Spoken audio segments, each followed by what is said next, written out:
Here we are with another video. This is going to be a relatively quick one. I just have two small forts to show you. To show you relatively where we are in our woods. There's the box fort over there, and here's the one we just started working on today. This one we made a while ago. There's a hubcap to make it look very nice, but not really. I don't know how that got there. And it's just a really small, it's like 4 foot tall on that side and 2 feet tall on that side.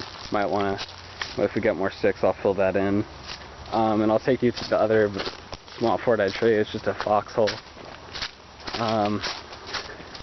There's our wheelbarrow with tools that we've been using to work on today. I've got a bunch of trees that I've cut down in here too.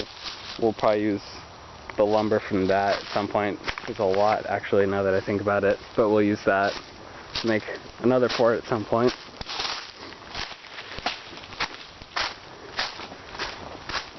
And here's the other one I was going to show you. It looks just like a pile of sticks, but when we get in there, it's kind of a, I don't know, like a dugout. And at some point, we're going to extend it out so it's, and we might even put a cover over it, like a roof. But yeah, so there's just a little pit down here. And you can squat down and look out. The one thing I don't like though is that I'm standing up right now, as tall as I can, and I'm still, the sticks only come up to about waist high on me, so it's not super well protected. But I'll make changes to it. I'll probably go out this way, make the ditch longer and maybe even deeper. The problem we run into, and if you guys want to make something like this too, is that, well, I live in Washington, so that hole will fill with water a lot. And the other problem is if you live somewhere hot, like say Arizona or California.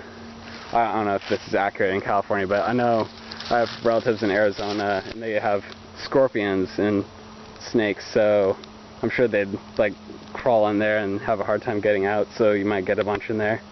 So if you live in a warmer climate, you might want to consider putting a cover over it so critters like that don't get in there.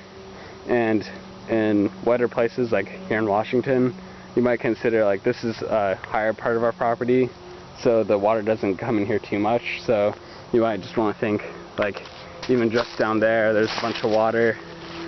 So you just have to think about where you're putting things if you're going to be digging down. Otherwise, you'll end up with just a sinkhole. And I did that one time in the summer. Everything was dried out, and it was dry where I dug the hole, but come winter, it was filled with water.